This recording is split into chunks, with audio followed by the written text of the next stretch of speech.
Hi guys.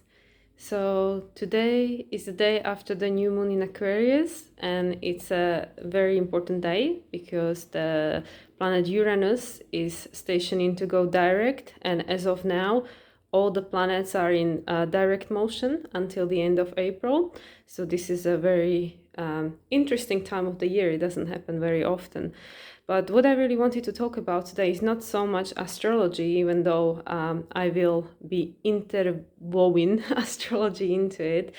So yesterday, as normal for me, during the new moon, it was a time of introspection and my energy was quite low. I pulled the cards, which actually completely resonate with what I'm going to talk about in this video, if you had a look at them. If not, that's fine. And yeah, practically what I wanted to talk about is Uranus, but from a practical application into my life in this case, because actually I am Aquarius rising, and this entire month, when the sun is traveling through Aquarius, the sun will be shining onto my first house. So I'm sure there'll be a lot of new instinctual beginnings for me. A lot of things that probably will bring me a sense of anxiety because there's something new and unexplored, but a sense of excitement as well. So let's see how that goes. But I'll probably be sharing more about myself as this is happening in my first house. So what I wanted to say about this Uranus station in direct is pretty much the experience, Uranian experience in our life. So for me, Uranus rules my first house, but it's actually in the sign of Sagittarius, and I have a mutual reception because the ruler of Sagittarius, Jupiter, is in my first house. And what this means for me, there are other things that make more sense out of this, what I'm talking about. But practically, I always been the black sheep of the family. I never resonated with the country I was born, with my family, with the religion, with the culture, with anything.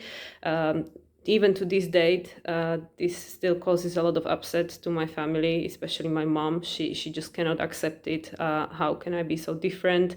And she, I think, still holds it against me that I rejected everything. And it's not something that I did on purpose. It's something that is just instinctual for me. I just always felt that these things didn't make sense to me. They weren't really what is natural for me, and I felt the need to go and explore, to find my own way, to find my own truth, to discover what it is that I want to believe in, that I want to follow, and who I actually am. That's the core question. Who are we? Why are we here? What is the purpose of our life? And my Pluto actually is in the ninth house. So it's all about this truth and exploration, and with the south node there as well, what am I letting go of? So astrologically it makes complete sense that I had to reject everything that I was born into. From the human point of view, from the human experience, it wasn't the easiest because obviously it caused a lot of upset in my family and a lot of feelings of guilt and shame on my side. It's something that I had to deal with all my life, and still the resonance is that is still influencing me to a certain extent. This feeling that I wasn't able to live up to my parents' expectations. But what Uranus does, and there is no avoiding it, is that it wants us to individuate, it wants us to liberate ourselves, and it wants us to become our true authentic self. Obviously, for depending where Uranus is and which sign it rules and which sign rules your 11th house, it influences different areas of your life. It's going to come out differently. For me, it's all about culture, belief systems, religion, philosophy, cosmology, all these things. So that's why I actually left my family when I was 19. I relocated to England. At that time, I didn't speak any English at all, so I had to start from the scratch. I lived in England full-time until 2012 when I joined cruise ships, and then for the next 8 years I traveled around the world, and that's where I feel that my mind truly started opening up, where I was able to see all different cultures, religion, meet with people from all over the world, experience different way of life. Living on a cruise ship obviously is very unconventional, is a very different lifestyle. It's structured in its own way, but it's very different to the structure of reality that people are experiencing on the everyday basis, living at the shore on land. So this, I feel, was the first nudge towards my awakening when I was able to follow this Sagittarian archetype and literally travel all over the world and was exposed to all these new experiences. And then obviously once 2020 came, that experience was closed up for me, and I had to find a different one. And that's when I returned to studying, because I always loved studying, I always loved reading. And after the cruise ship job was gone or unavailable for the next 2 years following, I started studying, and I was studying yoga for a year, and then I started studying astrology, and then I came across evolutionary astrology, and that's something that truly resonated with me, because evolutionary astrology asks questions why, and tries to explain the reason why do we even have these placements in our charts, and what is the point, what's the purpose of it all. And it tries to help us understand where we came from, where our soul actually came from, what is the experience we brought into this incarnation, and what is the potential for evolutionary expansion in this lifetime. And that very much resonated with me, and it gave me a lot of validation and a lot of understanding of why my life played out the way it has, and it's still playing out. It made a complete sense. It gave me a lot of peace in my heart, because I could not justify, but there was actually a reason for why I am the way I am. It wasn't just like I just want to rebel for the sake of it and just to piss my parents off, but there was actually a reason for it, and it gave me so much validation, so much peace. And this is practically why I chose to start working with evolutionary astrology, because this is something which I feel can bring a lot of value to people's life, because we all go through experiences which we don't always understand. A lot of them cause trauma, which is also Uranian archetype, unprocessed experience, then get tucked into the subconscious, which is video for another time. Yeah, why I'm talking about this is with Uranus stationing to go direct. Obviously, this Uranus has, during the retrograde phase, it processed certain material and came up with certain realization. Being in Taurus is to do with our needs, values, what is important for us. And the thing I find really fascinating is that actually today at the same time we have a Saturn conjuncting Venus at the sign of Aquarius. Now, Aquarius is ruled by Uranus, and Uranus currently is ruled by Venus, being in a sign of Taurus. And another fascinating thing is that the now Mercury that's going forward as of 18th of January, it's actually ruled by Saturn, because it's in a sign of Capricorn, and it's trining this Uranus station in direct. So what it all means, we have obviously a theme of Uranus, Saturn, Venus, and Mercury put in a mix, and it's all talking about what are the definitions that we are feeling restricted by in regards of what is important to us.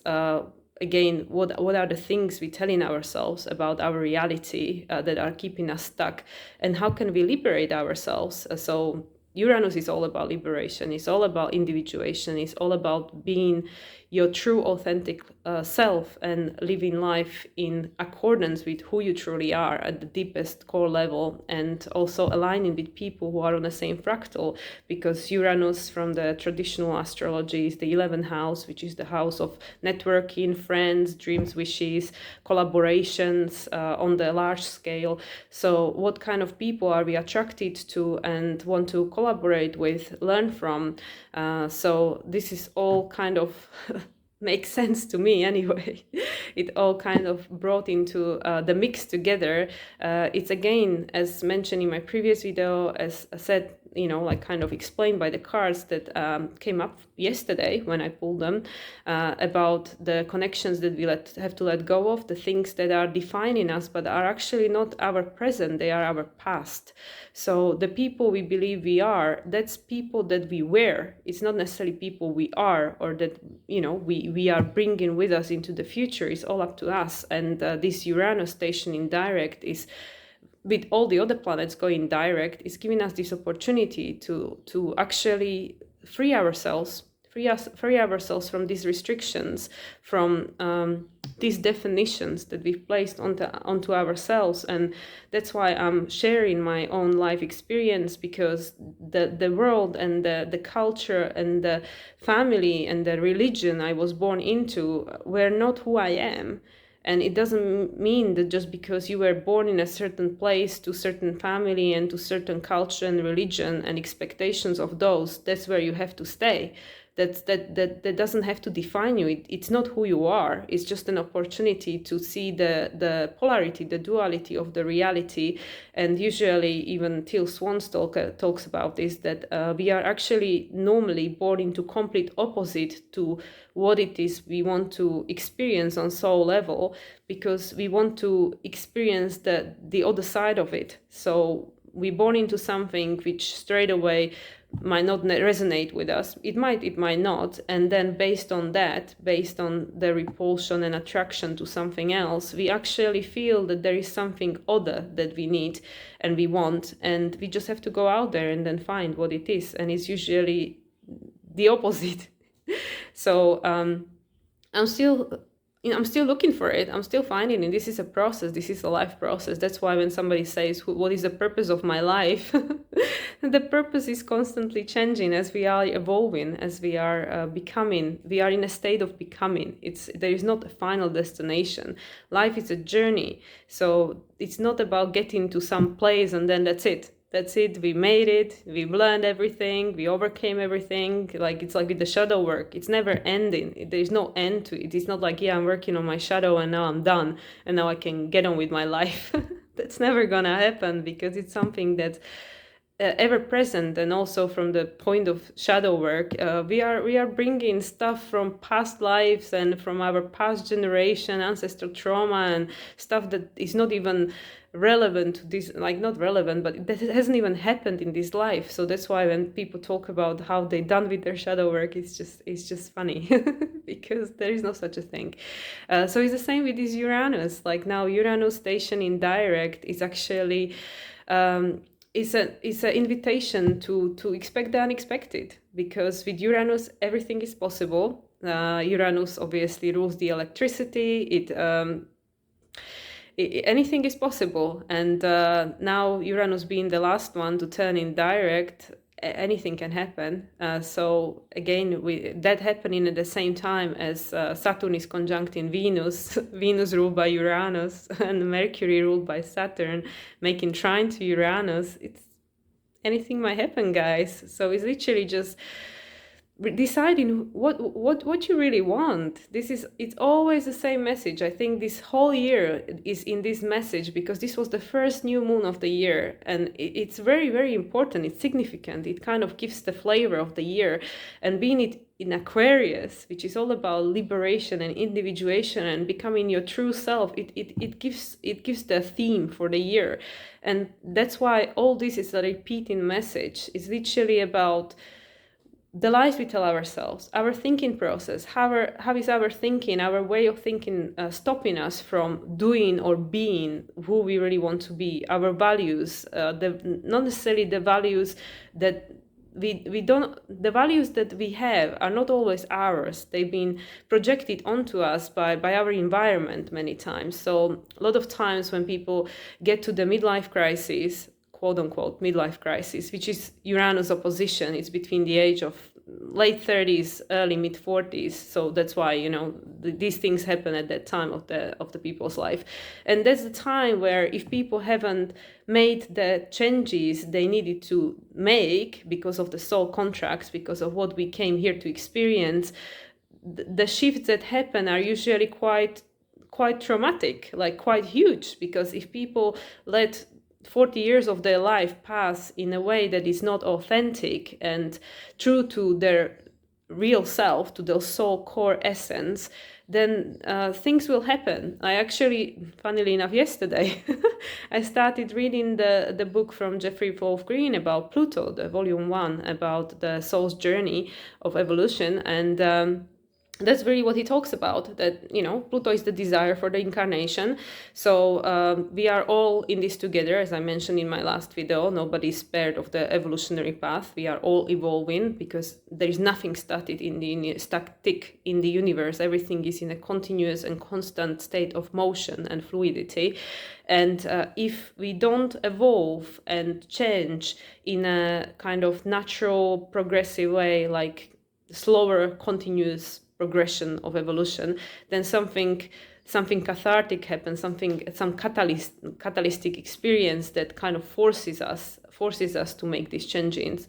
And if someone, a person or individual, lives their life in an inauthentic fashion based on somebody else's values, somebody else's expectations, then when this quote-unquote midlife crisis happens in the late 30s, early 40s, usually is in their early 40s, then many times the person's life completely falls apart, and that's when they feel that they're completely lost. It's usually about the same time or right after Pluto square Pluto and Neptune square Neptune, which is like all about confusion, the death of ego. So it's all happening at the same time. And Uranus is just doesn't care. With Pluto, all these outer planet, this transgenerational planet, transpersonal planet, it's not about, oh, the whole world is against me or universe is against me. It's nothing like that. We came here with a purpose. Our souls has a desire for evolutionary growth, for expansion. And whether we will do it voluntarily or involuntarily, it will still happen. So with this Uranus stationing direct and all planets going direct, this is an invitation that we can bring these changes into our lives with our free will. It's all about being authentic, about being true to ourselves, what it is that we really, really want to experience in this life, because each and every one of us has the answer within. We have the compass. The answer is within us. It's like the seed of the seed from which whatever grows, the DNA of what is it going to become, whether it's a tree or a fruit or whatever it is, it's within that seed. So we have that within us. We know on a core soul level what we came here to experience. That's why nobody can give you the answer. Nobody can tell you what is the purpose of your life ever, because only you know. And that's why deep within, we know, we feel, our body communicates, our emotions, which are the language of the soul, they communicate with us constantly. We don't always listen, but they still talk to us. And that's why we know if something is right or wrong. And if we feel that the life as we know right now is not the life that we really want, we have two choices. We either change it, or the life will change it for us. There is not really any other way, because the evolution has to happen, whether we want or like it or not. So that's pretty much what I wanted to share, and that's why I'm happy to share my experience, because we all learn from each other. Like, the reality we see around us is a reflection of us, because we project into the cosmos, into the space.